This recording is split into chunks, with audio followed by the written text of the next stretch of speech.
ಶಿಡ್ಲಘಟ್ಟದ ಪೌರಾಯುಕ್ತೆಗೆ ಧಮಕಿ ಹಾಕಿದ್ದ ರಾಜೀವ್ ಗೌಡ ಎಲ್ಲಿದ್ದಾನೆ, ಏನ್ ಮಾಡ್ತಾ ಇದ್ದಾನೆ? ರಾಜೀವ್ ಗೌಡ ದಿನಕ್ಕೊಂದು ಸ್ಥಳ ಬದಲಾವಣೆ ಮಾಡ್ತಾ ಇದ್ದಾರೆ.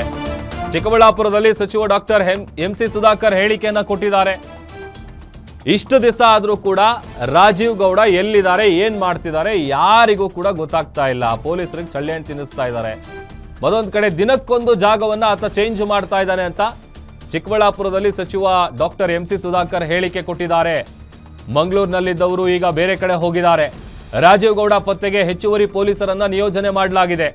ಏನೇ ಮಾಡಿದ್ರೂ ಪೊಲೀಸರ ಕೈಯಿಂದ ತಪ್ಪಿಸಿಕೊಳ್ಳೋದಕ್ಕೆ ಸಾಧ್ಯ ಇಲ್ಲ. ಎಲ್ಲೇ ಅಡಗಿದ್ರು ಇವತ್ತಲ್ಲ ನಾಳೆ ಆತನನ್ನ ಅರೆಸ್ಟ್ ಮಾಡೇ ಮಾಡ್ತೀವಿ. ಚಿಕ್ಕಬಳ್ಳಾಪುರದಲ್ಲಿ ಉಸ್ತುವಾರಿ ಸಚಿವ ಡಾಕ್ಟರ್ ಎಂಸಿ ಸುಧಾಕರ್ ಹೇಳಿಕೆಯನ್ನ ಕೊಟ್ಟಿದ್ದಾರೆ. ಅವರು ನಿರಂತರವಾಗಿ ಒಂದು ಸ್ಥಳದಿಂದ ಮತ್ತೊಂದು ಸ್ಥಳಕ್ಕೆ ಅವರು ಬದಲಾಯಿಸ್ತಾ ಸ್ಥಳ ಬದಲಾವಣೆ ಮಾಡ್ತಾ ಇದ್ದಾರೆ. ಮಂಗಳೂರಿನಲ್ಲಿದ್ದಂಥವರು 2-3 ದಿವಸ ಅಲ್ಲಿಂದ ಬೇರೆ ಕಡೆ ಹೋಗಿದ್ದಾರೆ. ಪೊಲೀಸ್ ಇಲಾಖೆಯವರು ಸಹ ಎಲ್ಲ ರೀತಿ ಪ್ರಯತ್ನ ಮಾಡ್ತಾ ಇದ್ದಾರೆ. ಹೆಚ್ಚುವರಿ ಅಧಿಕಾರಿಗಳನ್ನು ಸಹ ನಮ್ಮ ಹಿರಿಯ ಪೊಲೀಸ್ ಅಧಿಕಾರಿಗಳು ಕೊಟ್ಟಿದ್ದಾರೆ. ಅವರು ನಿರಂತರವಾಗಿ ಕೆಲವು ಅಧಿಕಾರಿಗಳು ಅದೇ ಕೆಲಸದ ಮೇಲೆ ಇದ್ದಾರೆ. ಅದರಿಂದ ಖಂಡಿತ ಅವರು ಎಷ್ಟೇ ತಪ್ಪಿಸ್ಕೊಳ್ಳಿ ಎಲ್ಲದಕ್ಕೂ ಒಂದು ರೀತಿ ಏನೋ ಅಂತ್ಯ ಇದ್ದೇ ಇರ್ತದೆ. ಇವತ್ತು ಭಾಳಷ್ಟು ಜನ ದೊಡ್ಡ ದೊಡ್ಡ ಫಿಜಿಟಿವ್ಸ್ ಅಂತೀವಿ, ಮತ್ತೊಂದು ಅಂತೀವಿ, ಮಗ್ದೊಂದು ಅಂತೀವಿ.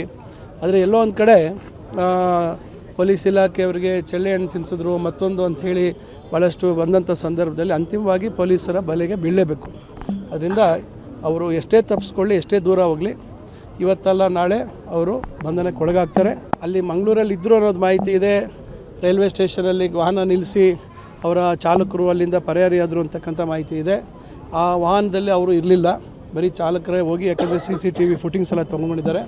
ಅದರಿಂದ ಮಂಗಳೂರಿನಲ್ಲಿ ಎಲ್ಲಿದ್ದರು, ಎಲ್ಲಿ ನೆಲೆಸಿದ್ರು, ಯಾರ ಜೊತೆ ಇದ್ದರು ಅಂತಕ್ಕಂಥ ಮಾಹಿತಿಯನ್ನು ಅವರು ಕಲೆ ಹಾಕ್ತಾ ಇದ್ದಾರೆ. ಈಗ ಮುಂದೆ ಎಲ್ಲಿ ಹೋಗಿದ್ದಾರೆ ಅಂತಕ್ಕಂಥದ್ದು ಕೂಡ ಮಾಹಿತಿಯನ್ನು ಕಲೆ ಹಾಕ್ತಾರೆ. ಖಂಡಿತ ಅವರ ಬಂಧನವನ್ನು ಮಾಡ್ತಾರೆ.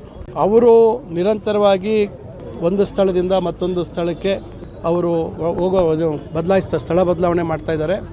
ಮಂಗಳೂರಿನಲ್ಲಿದ್ದಂಥವ್ರು